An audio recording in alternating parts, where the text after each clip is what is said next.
আসসালামু আলাইকুম দর্শক মন্ডলী, আশা করি ভালো আছেন। আমি ভালো আছি। তবে আজকের যে ভিডিওটা সেটা হচ্ছে আপনার রিভিউ করবো ভিডিওটা। তবে সেই ভিডিও হচ্ছে আপনার ঘুষের বিষয়টা নিয়ে, তা বিষয়গুলি চালিয়েছেন বিজেপি। তবে এই জায়গায় অনেক বিষয় নিয়ে আলোচনা হবে। তবে চলুন সেই ভিডিও ফুটেজগুলো দেখে আসি যে কি বিষয় নিয়ে আলোচনা করে এবং কি বলে বাংলাদেশকে। আপনাদের আমার ইউটিউব চ্যানেল নতুন দর্শক হয়ে থাকেন, অবশ্যই সাবস্ক্রাইব করলাম, ফেসবুক পেজটাকে ফলো করতে কখনো বলবেন না। তাহলে ভিডিও ফুটেজটা দেখে আসি। জেলা প্রশাসক নিয়োগে জনপ্রশাসন মন্ত্রণালয়ের সিনিয়র সচিব মোহাম্মদ মোখলেসুর রহমান এবং ২ যুগ্ম সচিব ডক্টর জিয়াউদ্দিন আহমেদ ও আলী আজমের অর্থ লেনদেনের বিষয়ে তথ্য প্রকাশ হয়েছে। পত্রিকায় প্রকাশিত হোয়াটসঅ্যাপের স্ক্রিনশটে নিজেকে নির্লোভ দাবি করে ৫ কোটি টাকা দাবি করেন চুক্তিভিত্তিক নিয়োগ পায় সিনিয়র সচিব। আর সম্প্রতি বদলি হওয়া যুগ্ম সচিব জিয়াউদ্দিন তার জন্য ১০ কোটি বরাদ্দের কথা উল্লেখ করেন। বৃহস্পতিবার সচিবালয়ে প্রকাশিত অভিযোগের বিষয়ে জানতে চাইলে জনপ্রশাসন সচিব দাবি করেন খবরটি সঠিক নয়। আমার মোবাইলটা হলো স্যামসাং, আর ওনারা যে শো করেছে সেটা হলো আইফোন। দেখেন, আইফোনকে আমি ব্যবহার করি স্যামসাং। ওনারা কে কি দেখালো ওনাদেরকে জিজ্ঞেস করবেন হোয়াট ওয়াজ দ্য ডায়লগ। আমি এটা কিছুই জানি না। আমি এই সম্পর্কে if I say less it is better. আমি মধ্যবিত্ত পরিবারের মানুষ, আমার সরকার যে টেলিফোন দিয়েছে সেটাও আমি ব্যবহার করি না। আপনারা যারা জানেন আমার আগের যে নাম্বার সেটাই আমি ব্যবহার করতেছি সরকারিভাবে। অভিযোগটা যিনি করেছেন এই অভিযোগকারী আমার কাছে কোনো বিবেচনায় নাই এবং এই অভিযোগটাকে আমি মূল্যহীন মনে করি। It's a fake news. এ বিষয়ে আইনি ব্যবস্থা গ্রহণের স্পষ্ট কোনো জবাব ছিল না তার বক্তব্যে। বললেন খবরটিকে গুরুত্ব দেওয়ার কিছু নেই। যারা এটা করেছে তাদেরকে আমরা কতটুকু গুরুত্ব দিই। একটা রাস্তার লোক আমাকে অনেক কথা বলতে পারে, আমি রাস্তার লোকের পিছু দৌড়াবো না। আবার আমরা সরকারের পজিশনে থেকে জনগণের স্বার্থে কাজ করি, যেভাবে আছে সেভাবেই কাজ করব, যতদিন করবো আল্লাহ হায়াতে রেখেছে আমার নিয়মকরণের মোতাবেক। এদিকে জনপ্রশাসন সচিবের বিরুদ্ধে প্রকাশিত তথ্যের সত্যতা তদন্তে কমিটি গঠনের কথা জানিয়েছেন সমাজ কল্যাণ বিষয়ক উপদেষ্টা রিশান নাসরুল্লাহ, বাংলা ভিশন, ঢাকা। বৃহস্পতিবার রাজধানীর তেজগাঁয়ে প্রধান উপদেষ্টার কার্যালয়ে বসে উপদেষ্টা পরিষদের বৈঠক। এতে $110 বিলিয়ন রপ্তানি লক্ষ্যমাত্রা নির্ধারণ সহ রপ্তানি নীতি 2024 থেকে 27-এর খসড়ার অনুমোদন দেয় উপদেষ্টা পরিষদ। কাতার ও মালদ্বীপের সাথে বন্দি বিনিময় চুক্তির খসড়ারও অনুমোদন দেয়া হয়। আলোচনা হয় জনপ্রশাসন মন্ত্রণালয়ে ঘুষ কেলেঙ্কারির বিষয়েও। প্রধান উপদেষ্টা সংশ্লিষ্টদের নির্দেশ দেন পোশাক শ্রমিকের অসন্তোষ নিরসনে। পরে রাজধানীর ফরেন সার্ভিস একাডেমিতে উপদেষ্টা পরিষদের বৈঠক নিয়ে সংবাদ সম্মেলন করেন প্রধান উপদেষ্টার প্রেস সচিব শফিকুল আলম। জানান গণমাধ্যমে প্রকাশিত জনপ্রশাসনে ঘুষ কেলেঙ্কারি এবং এ বিষয়ে সরকারের বক্তব্য। আমরা ফ্রিডম অফ প্রেসে বিশ্বাস করি, কিন্তু অ্যাট দ্য সেম টাইম আমরা আশা করব যে পত্রিকাগুলো তাদের নিউজ প্রেজেন্টেশনে আমরা আশা করব যে তারা কোনো ধরনের কোনো ডিসইনফরমেশন যাতে না ছড়ান। আমরা এটা খতিয়ে দেখছি এবং সেই অনুযায়ী আমরা হয়তোবা এটা নিয়ে আশা করছি যে একটা হাই লেভেল একটা কমিটি হবে, সেখানে কিছু সিনিয়র জার্নালিস্টকেও আমরা ইনক্লুড করতে চাচ্ছি, just to look into this report whether it is এই রিপোর্টটা বা যে এখানে আসলে রিপোর্টটা ঠিক ছিল নাকি রিপোর্টের মানে যেই ধরনের যে এলিগেশনগুলো আসছে সেগুলোও আমরা খতিয়ে দেখছি। দুটোকেই আমরা এবং যেই তাদের রিপোর্টের ভিত্তিতে আমরা উইল টেক অ্যাকশনস। 15টা বছর ধরে এটা স্বৈরাচার ছিলেন তাদের যারা অনেকে ধরেন এনাবলার ছিলেন, অবভিয়াসলি এই গভর্নমেন্ট চাবে না যে এনাবলাররা আবার বিভিন্ন ইম্পর্টেন্ট পজিশনে থাকুক। 6 সংস্কার কমিশনের মধ্যে 5টি পূর্ণাঙ্গভাবে গঠনের কথাও জানান প্রেস সচিব। শনিবার বিএনপির সাথে সংলাপের মধ্য দিয়ে সরকারের সাথে দ্বিতীয় দফা সংলাপ শুরুর তথ্যও দেন তিনি। 5টা কমিশন মোটামুটি ফাইনালাইজ, এটা জাস্ট ডিক্লারেশনটা বাকি। আর একটা কমিশনের 2-1 জনের নাম একটু বাকি আছে, এটাও আমরা আশা করছি 1-2 দিনের মধ্যে এটা ফাইনালাইজ হবে। পলিটিক্যাল পার্টিগুলোর সাথে আলাপটা শুরু হচ্ছে শনিবার 2:30টার সময়। প্রথম দিন বিএনপি থাকবে, এটুকু আমি বলতে পারি। এরপরে তো আরও বাংলাদেশের প্রধান কিছু পার্টিগুলো থাকবে। এছাড়া ভারত, যুক্তরাজ্য, অস্ট্রেলিয়া, পর্তুগাল, বেলজিয়াম ও জাতিসংঘে স্থায়ী মিশনে নিযুক্ত রাষ্ট্রদূতদের দেশে ফেরার নির্দেশের কথাও জানানো হয় ব্রিফিংয়ে। ভালো কিছু পদক্ষেপ দেখবেন, সেই পদক্ষেপের আলোকে আমরা আশা করছি যে যেই প্রোটেস্টগুলো হচ্ছে সেটা শেষ হবে। রকুনুজ্জামান, বাংলা ভিশন, ঢাকা।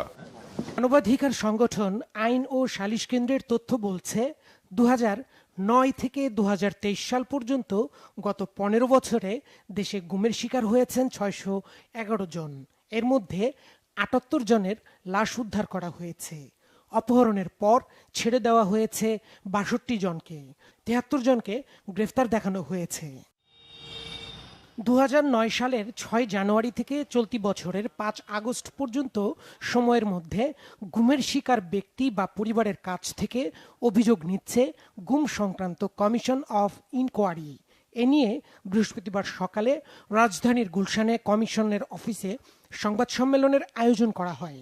সংবাদ সম্মেলনে জানানো হয়, ডিজিএফআই এর আয়নাঘর 25 সেপ্টেম্বর এবং ডিবি ও সিটিটিসির জিজ্ঞাসাবাদ কক্ষ 1 অক্টোবর পরিদর্শন করা হয়েছে। আইন আছে, আমাকে জিজ্ঞাসাবাদের জন্য আমাকে কতক্ষণ রাখবে না রাখবে, এই ব্যত্যয়গুলি যারা ঘটিয়েছেন, যে নামেই ঘটান না কেন, তারা যে বড় ধরনের একটা অপরাধ করেছেন সেটি চিহ্নিত হওয়া দরকার ঐতিহাসিক প্রয়োজনে এবং ভবিষ্যতের জন্য। অনেকগুলো গুরুত্বপূর্ণ এভিডেন্স তারা নষ্ট করে দিয়েছে ওয়ালে পেইন্ট করে, যেখানে ভিকটিমরা একসময় বলেছিল যে তাদের অনেক কথা, নাম এগুলো লেখা ছিল, অনেকে ফোন নাম্বার, অনেকে ঠিকানা লেখা ছিল। কমিশনের সভাপতি অবসরপ্রাপ্ত বিচারপতি মইনুল ইসলাম চৌধুরী বলেন, কমিশন অভিযুক্ত ব্যক্তি বা সংস্থার বিরুদ্ধে আদালতে কোনো চার্জশিট দিবে না, রিপোর্ট দিবে সরকারের কাছে। বেশি অভিযোগ আসছে র্যাবের বিরুদ্ধে, তারপর ডিজিএফআইয়ের বিরুদ্ধে, তারপর আসছে আপনার ডিবির বিরুদ্ধে, হ্যাঁ সিটিটিসির বিরুদ্ধে, যারা উঠিয়ে নিয়ে গেছে বা গুম করেছে তার আমরা তো এভিডেন্স পাচ্ছি। যাদের বিরুদ্ধে অ্যালিগেশনস, যারা পারপিটেটার্স অফ দ্য ক্রাইম, ওদেরকে তো আমরা তলব করব, তলব করে ওদের স্টেটমেন্ট নিব। 10 অক্টোবর বিকাল 4টা পর্যন্ত গুমের বিষয়ে অভিযোগ নেওয়া হবে। প্রয়োজনে সময় আরও বাড়ানো হবে কিনা এ ব্যাপারে পরে সিদ্ধান্ত জানানো। আওয়ামী লীগ সরকারের পতন ঠেকাতে ছাত্র জনতার আন্দোলনের বিরুদ্ধে দাঁড় করানো হয়েছিল পুলিশকে। এক পর্যায়ে নামানো হয় বিজিবি এবং সেনাবাহিনীকেও। আন্দোলনে বিজিবির ভূমিকা কি ছিল তা পরিষ্কার করলেন সংস্থাটির মহাপরিচালক। বললেন, অনেক চাপের মধ্য থেকে কাজ করতে হয়েছে বিজিবিকে। আমাদের বিজিবির শুধুমাত্র 6 কিন্তু গ্রাউন্ডে এই ছাত্র জনতার বা আন্দোলনের জন্য মোতায়েন হয়েছিল। সেটি কেন এত কম মোতায়েন হয়েছে, সেজন্য আমাদের টাইম টু টাইম আগের স্বরাষ্ট্রমন্ত্রীর কাছে এবং রাষ্ট্রীয় পর্যায়ের নেতাদের কাছে কৈফিয়ত দিতে হয়েছে অসংখ্যবার, বিভিন্ন মিটিংয়ে জবাবদিহি করতে হয়েছে।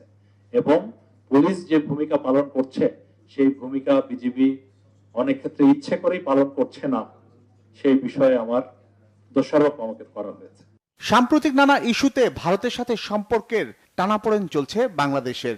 এ অবস্থায় সীমান্তে নিজেদের ভূমিকার কথাও দৃঢ়তার সাথে জানালেন বিজিবি মহাপরিচালক। সার্বিকভাবে আমরা যেটা দেখতে পাচ্ছি, তারা তাদের প্রহরা বা নিরাপত্তার ব্যবস্থা অনেক বাড়িয়ে দিচ্ছে, আমাদের এদিকে অনেক কিছু খেয়াল করার চেষ্টা করছে। আমাদের দেশেরও কিছু অপরাধী চক্র তারা কিছু তথ্য পাচারের চেষ্টা করে বিএসএফ এর কাছে। তবে সার্বিকভাবে বিএসএফ কে আমরা কোনো ধরনের ছাড় যেটা নিয়ম নীতির বাইরে আমরা দিব না, অতটুকু আশ্বাস আপনাদেরকে দিতে চাই। সাবেক মন্ত্রী এমপিরা অবৈধভাবে কিভাবে সীমানা পার হলেন তা নিয়েও প্রশ্ন তুলেছেন বিজিবি মহাপরিচালক। সেটা যদি যাওয়ার কোনো তথ্য পেতাম অবশ্যই আমরা তাকে আটক করতাম। জিয়া খান, বাংলা ভিশন, ঢাকা। নিন্দিত সাইবার সিকিউরিটি আইন বাতিল হচ্ছে।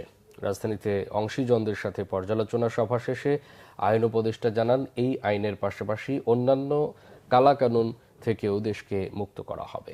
তথ্য ও সম্প্রচার ডাক আইসিটি উপদেষ্টা জানান, তাদের পক্ষ থেকে এই আইনে 2টি মামলা হওয়ায় সরকার বিব্রত হয়েছে। রিপোর্ট সৈয়দ আব্দুল মুহিতের। প্রস্তাবগুলো নিয়ে আলোচনার জন্য গেল সরকারের সময় সাইবার সিকিউরিটি আইনে জগন্নাথ বিশ্ববিদ্যালয়ের শিক্ষার্থী খাজিদাতুল কোবরাকে 15 মাস কারাবন্দী রাখা হয়। সে সময় তার বয়স 18 না হওয়া সত্ত্বেও বিচারের নামে প্রহসন ও হয়রানি করা হয়েছে উল্লেখ করে সংশ্লিষ্টদের বিচার দাবি করেন। থানার ব্যাপারে যদি যাই, আমি সুপার ওবেদুলের বিচার চাই স্যার। সে আমাকে অনেকভাবে মানসিকভাবে টর্চার করেছে, সে আমার মানবাধিকার ক্ষুণ্ণ করেছে। আমি আন্ডার ট্রায়ালে ছিলাম, সে আমাকে ফাঁসির আসামিদের সাথে সেলে দিয়েছেন। তারপর আমি সেই মানুষগুলোর বিচার চাই, সেসব ডাক্তারদের যারা আমার রিপোর্টগুলো পাল্টে দিয়েছে স্যার। আমি এই আইন একদম সম্পূর্ণ বাতিল চাই। বৃহস্পতিবার রাজধানীর বিচার প্রশাসন ইনস্টিটিউটে সাইবার নিরাপত্তা আইনের সংশোধন বিষয়ক মতবিনিময়ে অংশ নেন দেশি বিদেশি অংশীজনরা। তারাও এই আইন বাতিলের পক্ষে যুক্তি দিয়ে নতুন আইন করার ক্ষেত্রে পরামর্শ দেন। এই আইনটা থাকা উচিত না। আমরা দীর্ঘদিন যাবত এই দাবি তুলে এসেছি। আমার প্রতিষ্ঠানের পক্ষ থেকে আমাদের সাথে আর্টিকেল 19 যুক্ত হয়েছিল একটা পর্যায়ে।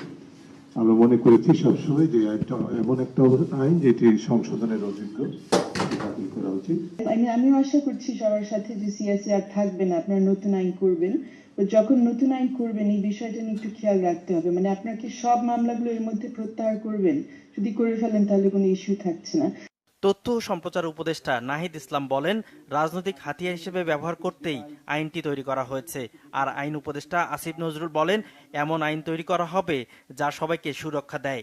আমাদের কটূক্তি করার জন্য 2টা মামলা হয়েছে শুনছি, এবং কারা করেছে, কোন উদ্দেশ্যে করেছে, সো এটা আমাদের জন্য বিব্রতকর আর কি। কোনোভাবেই আসলে এই আইনটা সম্পূর্ণ সংশোধন করেও এই নামটাও যদি রেখে দেয় তাহলেও মানুষ এই আইনটাকে বিশ্বাস করবে না। আসলে সাইবার সিকিউরিটি অ্যাক্ট বা এর আগের পূর্বসূরি যে মামলাগুলো ছিল সেগুলো আমরা সব প্রত্যাহারের উদ্যোগ নিয়েছি, কিন্তু আমাদের একটা ধারণা আছে কি নাগরিক পরিসরে যে একটা আইন মন্ত্রণালয় বা স্বরাষ্ট্র মন্ত্রণালয় চাইলেই সব মামলা উদ্যোগ করে দিতে পারে একবারে। এটা সত্যি না, আপনারা প্লিজ একটু ভালো করে একটু মনে রেখেন, একটা মামলার বিভিন্ন স্তর থাকে। ওই ফ্যাসিস্ট গভর্নমেন্টের ফরমাইশি আদালতে যদি দোষী সাব্যস্ত হয়ে যায়, আপনি আমি যতই ভুয়া মনে করি না কেন ওই মামলাকে, চাইলেই আমরা একটা উদ্যোগ করে দিতে পারবো না। বাদী ওই মামলা যারা দোষী সাব্যস্ত হয়েছেন তাদের আবেদন করতে হবে। নতুন আইন তৈরির ক্ষেত্রে আমলা নয়, অংশীজনদের সম্পৃক্ত করার উপর জোর দিয়েছেন বক্তারা।